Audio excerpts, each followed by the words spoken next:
يا رب صبحنا وربحنا وبين عبادك ما تفضحنا. ارزقنا يا رب يا اسطى عرفان، ارزقنا يا كريم. أهلا بحضراتكم. نبدأ بصلاة سيدنا محمد صلى الله عليه وسلم وملخص فيلم جديد.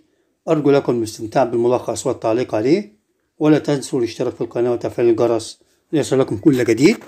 دمتم في أمان الله. سلام. يبدأ الفيلم مع التوك توك ده، وده السواق واخد معاه صحفي بيوصله. قبل واحد اسمه ماتو طعن الصحفي وقتله، لكن أبو شران مسكه لحد البوليس ما جه خده، والواد ماتو عايز يخلص منه. راح البيت لقى مراته مستنياه، زعلان منه عشان عمل كده. لا ما تقلقيش انا عارف احمل نفسي ازاي. فجأة دخلت عليه العصابة وكان ماتو. خرج من السجن بالرشوة. قال له انا هوريك. قام جاي قتل مراته قدامه. بعد ما قتلها قام جاي خبطه قتله كمان، وابنه واقف قدامه مش عارف يعمل ايه. عايز يمسك امه، مسكوه وخنقوه وخدوه المستشفى. راح مع امه عشان كان لسه فيها النفس. واحد اسمه فينكا قال له بقول لك ايه، عشان امك تتعالج محتاجه عمليه. قال له يعني اعمل ايه؟ قال له لازم تسمع الكلام اللي بقول لك عليه ده، وهديك لواحد عايزين منك خدمه. ودع امه لانه ممكن ما يشوفهاش تاني. وفعلا سابها ومشي. راح لرجل اعمال قالوا له احنا عايزين منك انك تعترف على نفسك ان انت اللي عملت الجريمه دي مكان ابن الراجل ده. وفعلا بيسيبهم وبيدخل السجن. هو في السجن قاعد لوحده منعزل، الناس كلها بتديله على دماغه وبتهينه. لكن فجأة بعد فترة بدأ ياخد حقه بدراعه، وبدأت هنا قصته وبدأت حكايته. ده شران. أنا عبده دانسي يا صاحبه بيقول له خلي بالك انت هتخش الزنزانة بتاعت المجرمين عشان تخلص طلب منهم قبل ما نخرج من السجن. بيجروا متخفي وفعلا بيخش الزنزانة، بيلاقوا مستنيين عايزين يبصوا له، عايزين يخلصوا منه الطار. لكن نزل فيهم ضرب وطحن، محدش قادر عليه وعمال يطحن فيهم. هو ده الواد شران. قال لهم فاكرين يا رجال لما كنتوا تضربوني؟ وقعد يضرب فيهم. بعد ما ضربهم وخلص عليهم المأمور قابله، قال له انا عارف ان انت ضربت المجرمين، وبيسلم عليه بيقول له اتمنى لك حياة سعيدة، شد حيلك. فعلا خرج من السجن هو وصاحبه.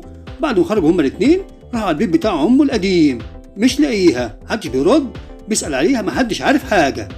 الواد تايه. راح لواحد اسمه فينكا لو تفتكروه، قال له تعالى امك ماتت يا صاحبي. هنا الواد شران زعلان جدا وخده للقبر بتاعها، عمال يبكي عليه وحزين جدا، عمره ضاع 12 سنة في الفاضي. لكن فينكا قال له ما تقلقش، انا عندي ليك وظيفة واديك بانكو، بس لازم يكون عندك جواز سفر.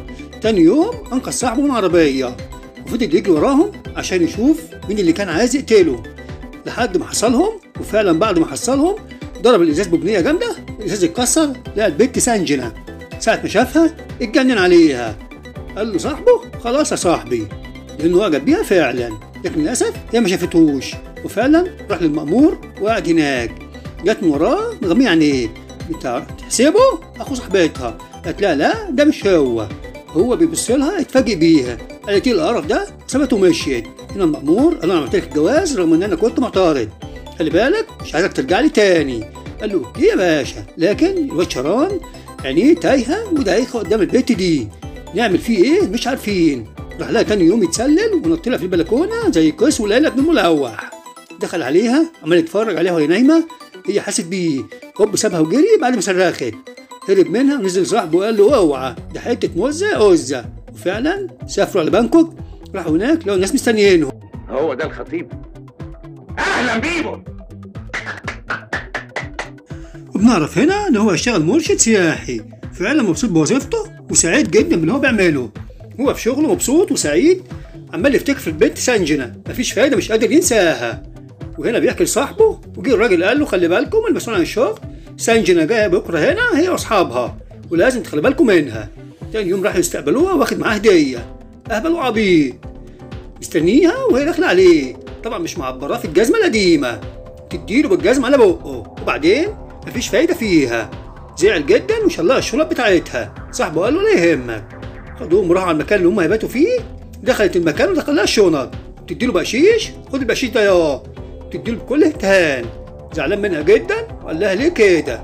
انا مش عايز منك بقشيش، دي وظيفتي مش عايز منك حاجه. تحتقره جدا. قالت له بص احترم نفسك. وانت تتكلم في التليفون مش حاطه في دماغها. وعمال يبص لها بتقول بص كده ليه؟ ولاد صحباتها عاملين يتعاملوا مع الناس بمنتهى الاخلاق. راح قالت للراجل لازم يلبسوا يونيفورم عشان يبان ان هم خدامين عندنا، دول مش شغالين اصحابنا، خارجين بالليل وهو خارج معاها. لقى في واحد واقف كده شايف نفسه اسمه بيكو. ساعة ما شافها اعجب بيها، لقولها نية وحشة وهي مستنية ماشية غمزلها، شتمته. بعد ما شتمته لقولها نية سودة، راح عشان يخطفها. مسكوا الواد شران وكتفوه، وهو عمال يعاكس فيها وجاي يقرب منها وخلاص نوالها. لقى المعلم شران قام جاي متدخل. بعد ما دخل قعد يضرب فيها ويضرب فيهم، لكن هي هربت وخدها من ايدها. قعدوا يجروا، دخلوا حتى زي المعبد. واقفين لقوا الناس داخله عليهم عشان يقتلوهم ويضربوا فيهم، لكن شران قام بالمهم على اكمل وجه، عمال يضرب فيهم ويرزع فيهم رزع متين قبل ما اي حد يقرب منها. بعد ما ضربهم وخلص عليهم هو جاي يخرج من المكان، لقى المعلمه واقفه، قال لها يلا عشان نمشي. وهو خارج من المكان لقى المعلم بيكو، قبل ما يمشي علم عليه وضربه. راحوا على اللانش عشان يطلعوا رحله. هو على اللانش واقف، كل اصحابه وكل الناس كل صاحبات عاملين يرقصوا مبسوطين والدنيا هايصه ولايصه، هو عينه عليها وهي مش معبراه. بيقدم لها المشروب، قالت له بقول لك ايه، كل حكايتك معايا مش نافعه، تبص لي كده ليه؟ ابعد عني، انت هتنسى نفسك ولا ايه؟ بص لها بصه متينه وهي مش عبراه. ايه الدنيا باظت، وهي واصحابها عاملين يرقصوا ويشربوا بيره في ازازه كبيره، والبت هايصه ومايصه، والمعلم ده حالته بالبلا الازرق. هم عايزين يحتفلوا براس السنه، بيكلمها لكن سكرت وعايز تضربه بالقلم. قام جاي ماسكها وقال لها بقول لك ايه، ارحمي نفسك شويه. فرئيس الشغل بتاعه قال له انت بتحبها ولا ايه؟ قال له بحبها جدا بس قرفان منها، هي قدامي وسكرانه لكن مش قادر ابوسها ولا اطيقها، انا هديها بالجزمه القديمه. مغروره متعنجهه قوي. تاني يوم صحيت من النوم لقيتهم محضر لها القهوه، برضه بتهزق فيه، مفيش فايده فيها. هو متضايق وهي خارجه، منظر وحش قوي. لقت الواد بيكو مستنيها، عرف مكانها، هربت منه عشان تجري تحمي نفسها منه. قعدت تندى عليه، افتكرته دلوقتي. جه المعلم شران قعد يجري، مسكهم اديهم علقه، بيضرب فيهم ويديهم علقه، بيضرب فيهم ويديهم علقه. بعد ما ضربهم واداهم علقه متينه خدها وجري على اللانش. لا مش اللانش، موتوسيكل البحر، وقعد يجري بيها عشان يهرب منهم. نزل بيه تحت المركب وقدر يهرب منهم فعلا، بس مش مسافه بعيده. بعد ما مشي لقى المعلم الموتوسيكل بتاع البحر عطل بيه، عمال ازعله، قام جاي متدور مديها قلم متين جدا. بص القلم ده حلو يا جميل، ده اول قلم واول عقاب. هلا احترم نفسك بدل ما اديك بالجزمه، انت زهقتيني وخنقتيني. حب ايه اللي انت جاي تقول عليه؟ والدنيا هنا كده لايصه ومش عارفين هم راحوا فين. قالوا كده شارون خطفها، ظلم الواد البريء اللي كان بينقذها فعلا. بتبص لقيته في جزيره، قال لها هنروح عوم يلا بينا، وقاموا راحوا الجزيره فعلا. وهي عماله تبص على اللي حواليها، قالت احنا كده رحنا في داهيه، يا ترى هنعمل ايه؟ قال لها مش عايز كلام كتير، جاي بتحقر منه. قال لها لا بقول لك ايه، انا هنا سيد المكان، هتحترمي نفسك وانا هنا السيد، والا هسيبك هنا لحد ما يبان لك اصحاب. راح يجيب شويه حطب وشويه خشب عشان يولع نار. هو قاعد هنا بيجهز الدنيا وهي برضه مش عايزه تسكت وعماله تزعق له. قام جاي باصص لها ورايح عشان يضربها. قال لها بقول لك ايه، انا هخلص عليكي، لو ما احترمتيش نفسك هقتلك هنا وهدفنك ومحدش يعرف عنك حاجه. احترمي نفسك يا بت. بيلاقوا بيت راحوا له. قال لها بقول لك ايه، هنا هتطبخي وتعملي وتكنسي وتغسلي وتعملي كل حاجه، فاهمه ولا مش فاهمه؟ قالت له حاضر، وهي زعلانه جدا وحزينه. قال لها ما ينفعش معاك الا كده، انا هنا سيد الجزيره دي كلها. عماله تعيط وتبكي وانا معبرها في الجزمه القديمه. بيشوي سمكه بتدي له فلوس، بتقول له خد الفلوس دي كلها واديني السمكه دي. قال لها ليه؟ قالت له انا جعانه. قال لها حاضر، واداها السمكه، قعدت تاكل فيها قلبه حنين. قال لها يلا اغسلي الهدوم. غسلت له هدومه، مش عارف كويتهم ازاي، المهم ادت له هدوم مبسوط منها جدا. قال لها خدي بقشيش بيعمل معاها زي اللي كانت بتعمله معاه، روحي يلا دخلي هدوم جوه، وكمان بتعمله تدليك ومساج. ايه القصه دي؟ انا مش عارف. وهنا بيعاكسها، ثبته وجريت. قال لها حاضر انا اعلمك الادب، وقعد يجري وراها عشان يمسكها. وساعة ما مسكها نايمه قدامه قال لها انت قدامي لكن انا مش هبوسك ولا اعبرك في الجزمه، فاكره انا اللي خبطت الازاز ساعه ما شفتك، ساعتها حبيتك وانا طلعت لك كمان ساعه ما شفتك بتقري الكتاب بالليل، فاكره ولا مش فاكره؟ قالت له هو انت؟ قال لها ايوه انا. وفي اللحظه دي بدات البنت تحس بمشاعر مش كويسه، بدات تحبه، يعني حب من طرف واحد، لا ده من طرف ثالث. جه عليهم الليل والدنيا خربانه، مش عارفين يعملوا ايه، والدنيا عماله توسع بيهم ومش عارفين يعملوا ايه، وقاعدين لوحديهم، ولا في نور ولا في ميه ولا في زفت، لكن البحر قدامكم، اشربوا ميه مالحه. نامت في حضنه وقالت له انا بحبك، انت اللي انقذتني، وبدات علاقتهم تبقى تمام التمام، وقعدوا يرقصوا الرقص الهندي الجميل المتين، وهنا مستنيين قدرهم. لكن هنا ابوها عارف انها البنت اتخطفت، جري وخد طيارته وسافر على بانكوك هو والعصابه بتاعته او الرجاله بتاعته. قال له فين شارون، عايز اعرف كل حاجه عنه. وبدأ هنا يعرف كل أخباره وخد الجواز بتاعه عشان يعرف دنيته إيه. هما الاتنين قاعدين بيسمعوا كده، لقوا في طيارة ماشية في المكان. قالت له مش عايز أمشي من هنا، لو بابا خدني هبعد عنك. قال لها مش هينفع، لازم حد ياخدني، مش هنقدر نستحمل العيشة هنا أكتر من كده. هنا فضل يحكي لها ويقول لها قصته كلها ويعرفها كل حاجة عنه، ويرسل لها كل اللي مر في حياته، وازاي امه ماتت وابوه مات، واللي قتلهم واحد اسمه ماتو ودخل السجن ظلم، ولما طلع لقى امه ماتت. لكن نفسه يقطر في الواد اللي اسمه ماتو فعلا في بانكوك هنا رئيس عصابة كبير جدا. هو شافه وجاي بانكوك مخصوص عشان يخلص منه اللي قضى واللي مضى، والواد بيكو ده ابنه. يعني كده القصة بانت يا جماعة، المعلم شارون هيخلص على الواد بيكو وابوه. وهنا حاول يضربه رصاص في مرة، لكن رجالته أنقذوه من الموت المحقق. حكى لها كل حاجة، قال لها القصة كلها، عشان كده أنا موجود في بانكوك ومش هسيب طارق، لازم أخلصه، فكده لازم تبعد عني لأني أنا سكتي سودة. سمعت كلامه لكن حبته ومش قادرة تبعد عنه.